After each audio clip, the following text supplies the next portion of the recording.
Well, good morning and Happy New Year. This is Gayle Nicholson back again. It's been a while since we've seen each other on the spotlight, hasn't it?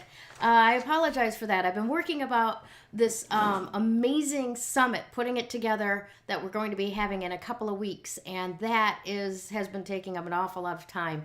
So I've missed you, but we're back. We're going to be back for 2021. And we've got so much stuff happening. Oh my God, to share with you. We've got Three Crones in the Woo Woo podcast that's coming up. We're going to start doing giveaways with that one. And like I said, the Seven Figure Sunrise Summit. You can see in the scroll across the bottom this morning that you can get your tickets now at bit.ly/Seven Figure Sunrise Summit. And if you use the promo code Sunrise 7 from now until midnight tonight, you get 25% off any ticket that you choose over there at that Eventbrite ticket sales page. All right, so that out of the way, I want to introduce you today to a very special gentleman who I started talking with a couple of months ago. And one of the things, he's been doing a lot of good work with mindfulness and meditation, especially with having to do with the stress involved with the coronavirus shutdown, COVID-19, and the new way of living that we're all trying to adjust to. Some areas are in extreme lockdown again, and we're hoping them all the best and health and happiness for 2021. Of course, we're wishing that for everyone, but especially those that are right now being kept away from all of the people and activities that bring them joy and strengthen their immune system. So, let me introduce you to him because he's got a very special meditation for you today that we hope will bring unity into 2021 with us. So help me welcome Mr. Joshua Kenyon, CFM qualified mindfulness teacher and the founder of Blooming Point Meditation. How are you, Blooming Point Mindfulness. I see that M word and I just automatically. How are you doing today, Josh? Doing great. How about yourself? Hello, everyone. Bad. Not too bad. And thank you for joining us. We do have viewers on Facebook right now, so please put a like, a comment, if you would, and let us know you're here. If I can find your comments, I will respond to them during the show. So Joshua, you have one little one and another one on the way. How was Christmas for you this year? Well, it was interesting because we're taking precautions with the little one on the way, and so it was kind of us coming together as a family, as a unit of three, and one on the way, and just really connecting in that way. I will respond to them during awesome, the show. Awesome. So sorry about this. I'm trying to get at the comments here, and it started talking back to me. I apologize. All good. All right. So that sounds absolutely wonderful. What are you going to do for like New Year's itself? Yeah, so we're gonna, again, spend it as a family, and then we're gonna go over some goals for the next year, especially with planning, for the upcoming child, and kind of rerouting what we think that year is going to look like into a greater expansion of our family. Nice. Who was it? I think it was John Lennon that said, go ahead and make plans, God laughs, or something along those lines. We have our best intentions, but yeah, you got to kind of stay flexible, don't we? Absolutely. I think that, having a child has taught me a lot more about mindfulness than any of the courses that I ever took, or a lot of the groups that I ever taught. Having my own child and having to learn how to be a parent and patience and that type of stuff, especially as somebody who likes to complete tasks when he's doing them, to be able to stop and put that task down for maybe a few hours or a few days has definitely been difficult. But yeah, it's whatever arises is the work. So we get to learn with what the world brings us. Exactly. Of course, I'm chuckling with familiarity as a mom. I know what it takes to try and maintain mindfulness while you have portions of your mind watching little beings doing whatever it is that they're doing at the same time you're trying to do your stuff. Sometimes you do have to put stuff away and not get back to it for a few days. So that definitely takes some self-discipline. Now, let me ask you, what actually got you into teaching meditation in the beginning? What excited you about it that made you want to do it as your lifestyle? Right. So, I think the simple answer is suffering.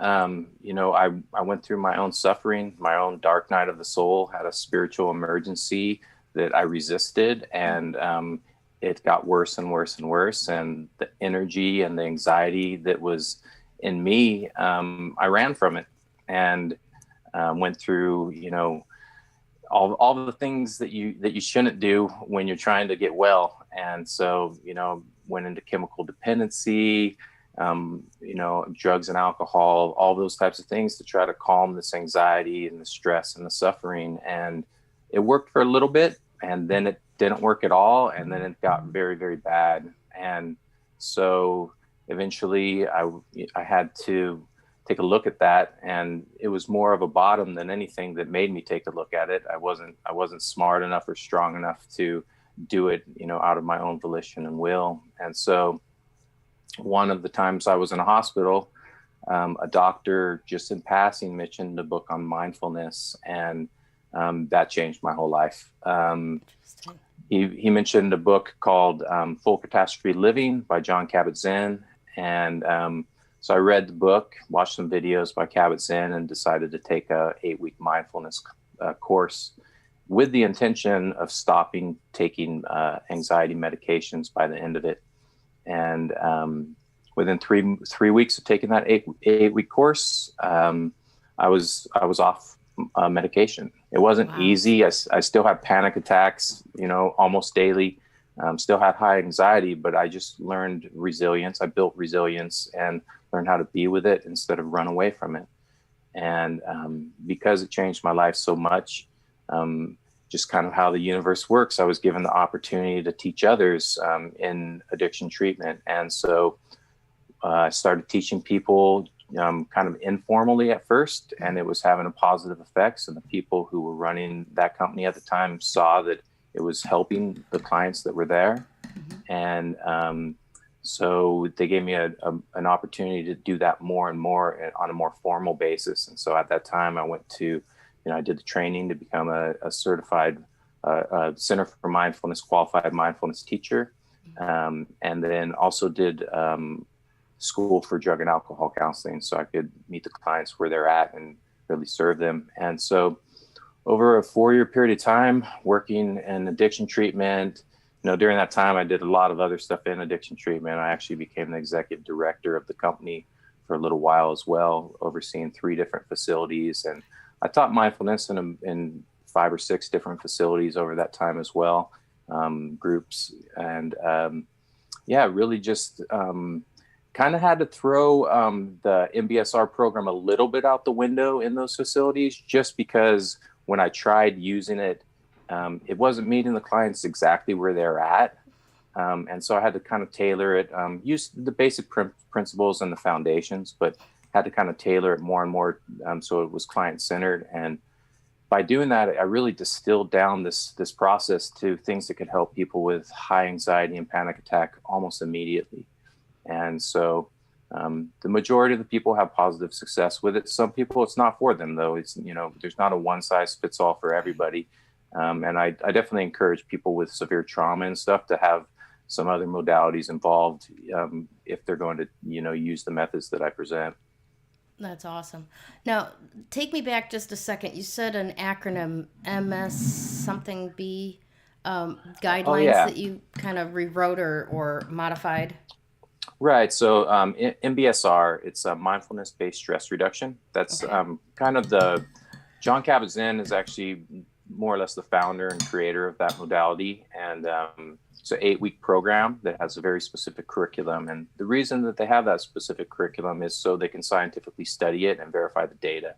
Right. So you want to, and there's good things and bad things about that. Right. There's the good thing is that you can get actual scientific data, so people know what works and what doesn't. And then, but the hard side of it is if people don't have the ability to commit to, 40 hours, or 40 minutes of meditation 6 days a week. And, it's, if you can't commit to that, you can't really do that type of program. And so the facilities I was teaching at, it just wasn't possible to be able to use that whole entire curriculum. I gotcha. I gotcha. And just because you can't do it according to those guidelines doesn't mean that you can't do it in a way that helps, just that can't be scientifically tracked as reputably. Right. And there's a strange paradox, right? Because mindfulness is about the present moment. It's not about 8 weeks. So, Mm-hmm. right. And so we do gather data over time, and that's very important. But the reality is that in the moment you're in whether something's working or not. And Yeah. and then you can cultivate that over time, and it has the same effect on habitual patterns and also the neuroplasticity of the brain. Nice. Now I want to actually kind of interrupt for a little moment because JLo Miles popped in with a comment and a question. And JLo is asking, how do you meditate when your mind won't allow it to shut off or switch off? That's got to be the most common question I ever hear with regard to meditation or mindfulness is, those thoughts that just keep coming and you can't get them to stop, and then you get frustrated with not being able to get them to stop and you figure meditation doesn't work. What's your Right. answer to that? Well, it's one of those also very strange things about, it's a paradoxical thing about mindfulness, is that when we do something to try to achieve a goal, we're actually putting our mind in the future, and which is going against the process that we're actually doing. So it puts us in kind of a cognitive dissonance, a place where we can't actually achieve the thing we're trying to achieve because we're trying to get there too quick. Mm. And so the goal, the solution is to just allow the process to do the work, right? When we try and strive, we put ourselves in a state of craving. That state of craving takes us out of the present moment, takes us away from our power. All of our power is in the present moment. So as soon as we leave it, we're going to suffer. We're going to have all those thoughts we can't control, all of those types of things. So the real goal of the Blooming Point method is to get us into the present moment as quick as possible so we can access our power. And the way in which we do it with the Blooming Point method is we do it in a way that it actually has a side effect of shutting down those negative thought spirals, just because there's not really enough room in there or space in there to keep those thoughts going. Gotcha. So to short form that, essentially, there is no stopping the thoughts. You just allow them until they taper off by themselves. Yeah, and so it's there's kind of two different categories, right? There's people who want to just be a meditator to meditate, and there's Mm-hmm. people who want to meditate to achieve like anxiety reduction. And so the approach has to be a little bit different for those two different cases. But you're absolutely right. Allowing the thoughts to be there is okay. We just observe them, allow them to be there. I think the most useful and the best metaphor that's kind of ever came up, and I think there's a few different people this is attributed to, is just that your awareness is the sky and your thoughts are the clouds. You are not the clouds. You are not the weather coming that. through. You are the sky, and it's just coming through. And so there's no need to attach to it. And if we hold on to that weather or try to like stop it or attach to it, it'll stay in place longer than it needs to be there. And we don't need that many rainy days. Right. I love the way you put that. I've actually never heard that before. I absolutely love it. And it makes Nice. a lot of sense. A lot of sense. You have a particular sense of genius around words. Like, for example, the name of your company. Blooming Point is such a beautiful image, and it really does seem to carry the energy of peaceful, mindfulness, meditation, calmness, and also a point of origin. So tell me, how did you come up with that name? Right. So it's actually a song that I wrote, and then it became the name. Just it was a gift. I say I wrote it, but if you're an artist or anything like that or a songwriter, you know that most of the time the good stuff just comes through us, and we can't really claim credit. Mm-hmm. But yeah, it was a song that I wrote, and it was really just a, sort of about the concepts of what Blooming Point mindfulness has become, but a little more on the suffering side of it. I would say the song definitely came from the dark night, and so yeah, it came from that, and I feel it's really fitting because if we fail to get present in our lives, we fail to access our powers, and when we fail to access our power, we can't bloom and grow. It's impossible for us, right? And so I like this idea of the present being this place from which our expanse and our creation of our lives develops from, and the fact that it's beautiful when that happens. And so it just, yeah, you're right. It just seems fitting. And it was just one of those things that was kind of a gift and the right thing at the right time. Nice, nice. Now, I want to first of all, I want to say thank you because you're going to share with us in a couple of minutes a fantastic meditation for unity. Um, and I'm very excited to get to that. But I also want to know what other things that you do, um, and can you share with us that our viewers might be interested in following up with you about? Sure. Yeah. So um, I have a free course that people can access. It's a course called Victory Over Anxiety and Stress. And that course really just highlights my signature method, which is called accessing the blooming point. And by accessing the blooming point, that just means here's a meditation that's going to get you into the present moment and in touch with your power. And as you do that meditation more and more, what you realize is that you actually are the present moment. Your awareness in the present moment is actually who you are. And so it's really that program is designed to help you overcome the negative momentum of stress and anxiety. And I say negative momentum because we can think of it as like, here's our neutral place and here's all the bad stuff that's happened to us or that we're suffering through. And most of the time we want to like go from this place of suffering to this place of like feeling awesome, right? Mm-hmm. The reality is you can't go from here to here. It's impossible. And we try to do it all the time. And we feel that, we give up or we just don't know how to do it. And the reality is you have to move from this negative momentum into the middle. And then once you're in the middle, then you can move to the positive. And the middle point is the blooming point. That's the present moment where your power is at. So the process is really about overcoming this negative momentum, getting over that negative momentum. And so that's in the free course that I offer. There's also some other tools in there to kind of just help affirm and ground positivity and the belief that we're all enough for whatever arises. We are enough for this moment. And so, yeah, and it's kind of what I wish I had when I was suffering.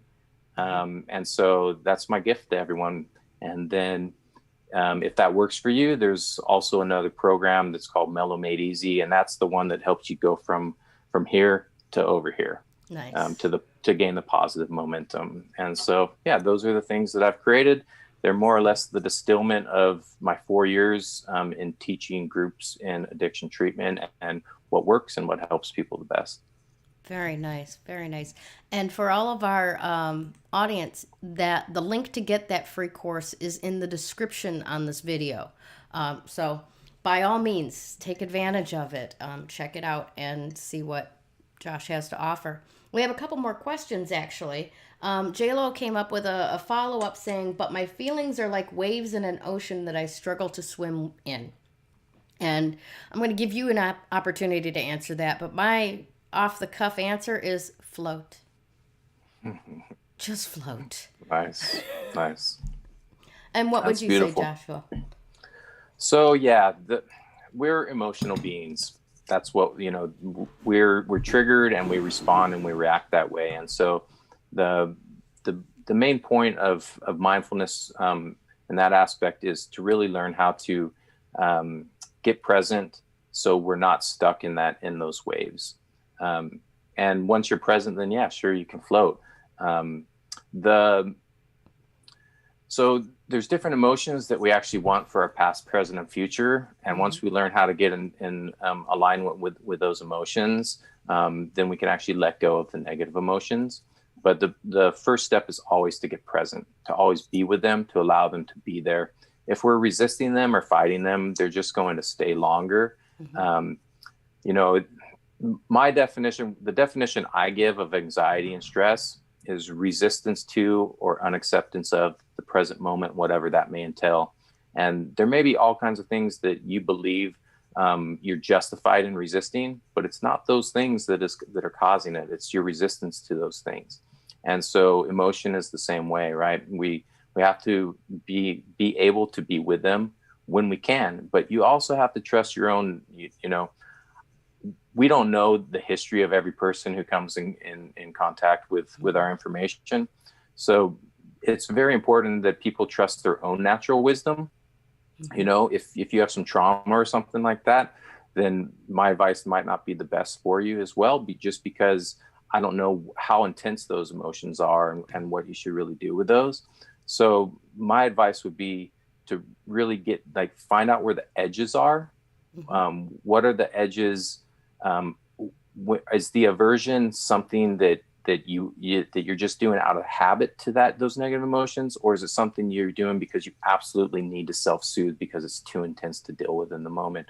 And so really find where those edges are at and play with them a little bit. Mm-hmm. See if you can build a little bit of resilience, and then to kind of transmute emotions from negative into positive. The first Mm-hmm. step is just going to be get present. That makes a lot of sense. A lot of sense. And as you were talking, I had heard Johnny Depp, Captain Jack Sparrow, paraphrased in my head. It's not the emotion that is the problem. It's your attitude about the emotion that is the problem. Right. Yeah. Right. And Valerie Malati would like you to share the song with us. Do you have it recorded and somewhere on the web that you could slide a link into the comments? I actually don't. It's on an unreleased album that perhaps that album comes out this year. But let me see if I can figure out a way to do that. I'm not sure it's ready to. It's produced and all that good stuff, but I'm not sure I have the links correctly done or a way to do that. So Gotcha. Well, I hope that you are able to find a way to get that up for us because I would love to hear it as well, and I know Valerie would. All right, so tell us a little bit about this meditation that you're going to provide for us today. right. So this is a meditation that I created for myself because I found myself getting caught up in all the political turmoil, Mm-hmm. and started seeing how it was affecting me, saw how it was affecting family members, other people, just the people we know in our circles that we agree or disagree with, and how it kind of was taking us away from the unity we actually all had. And that's not to say that we don't have real issues and challenges that we need to solve, because we do. But before we solve those, it's really important to remember why we're going to solve those. And we all more or less want the same things. You know, we want a nice life. We want freedom. We want to be happy. We want health. You know, we want to, secure, homes and environments for ourselves and our children. We want, medical care. We all want kind of the same things. We Mm-hmm. just might have different ways we think are the best ways to get there. But when we forget about the common goal that we're trying to achieve, then we start forgetting about the unity that we have together. And so I created this meditation as a reminder for myself, and then realized that it could help some other people as well. And so, yeah. Awesome. Well, we've got a video that goes along with it, so I'm going to let you take the lead here, and you just raise your hand when you want me to hit the button to start that video. Okay. Yeah. We can go ahead and do it now. I think I was going to read something, but I pretty much paraphrased it. So, Alrighty, then here we go. Video is beginning.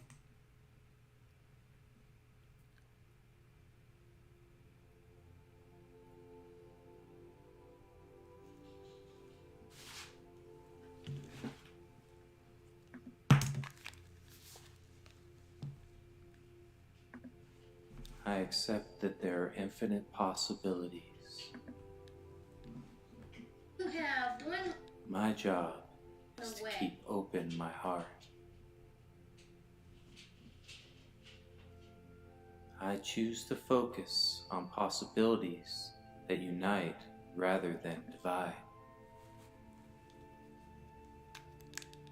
My job is to keep open my heart.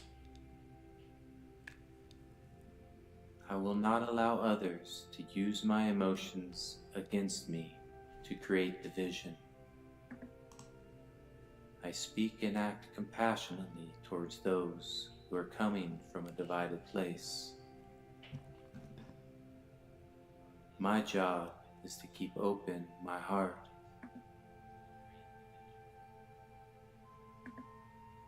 I know that we are all in this together, that we are interconnected, and that we need each other.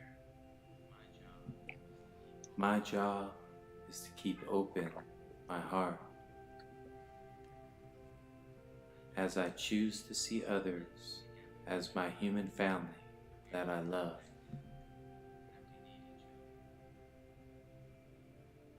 I choose to embody a united state of being, one of openness and curiosity, humility and understanding, tolerance and patience. My job is to keep open my heart. My job is to keep open my heart. I choose to give others the benefit of the doubt, to practice forgiveness, and to be of service when I can help.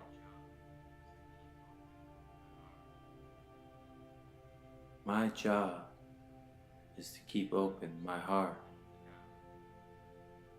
I am grateful for all possibilities and for the opportunity of unity in this time and space. I choose to live today and each day, understanding that my job is to keep open my heart.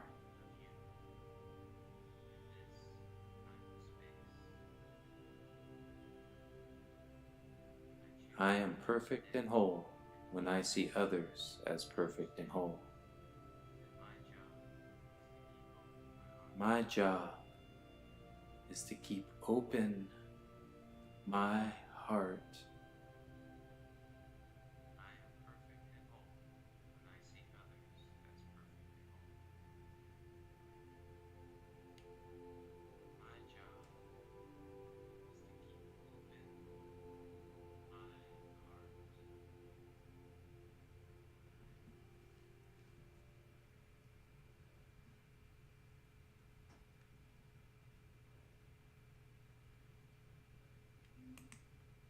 Joshua, that was absolutely beautiful.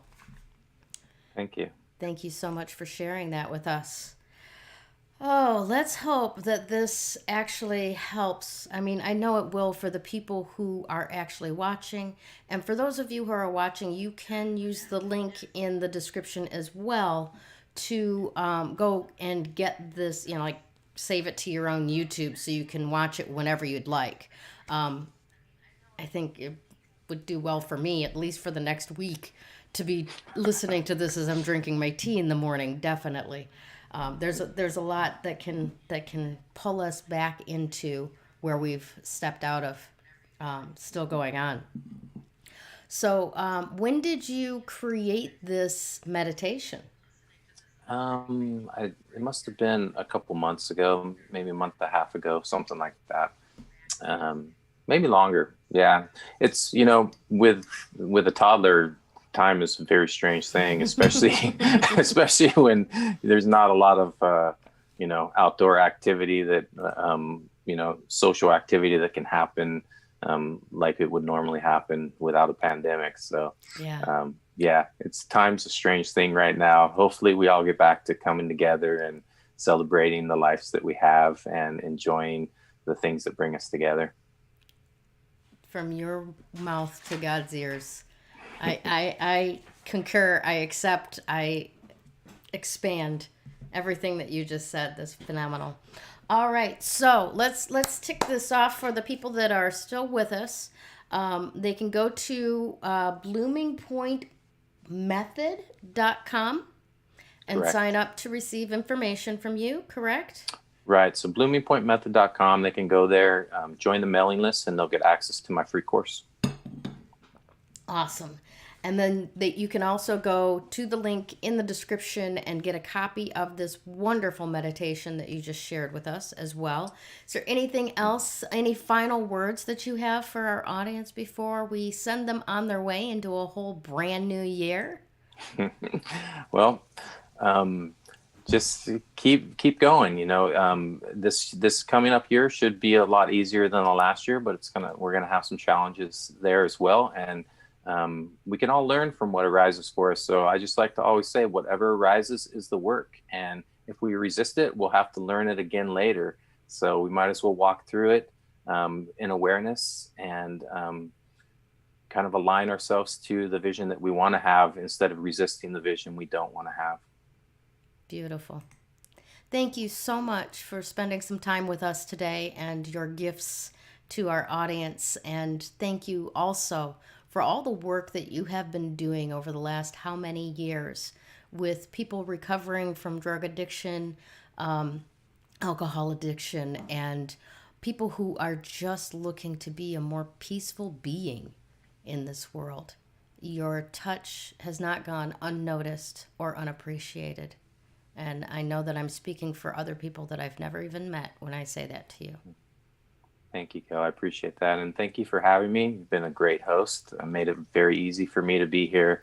And thank you for all the work that you're doing, highlighting people that are able to help change the world for the positive. Fantastic. All right. Happy New Year and have a great weekend. Thank you. You too.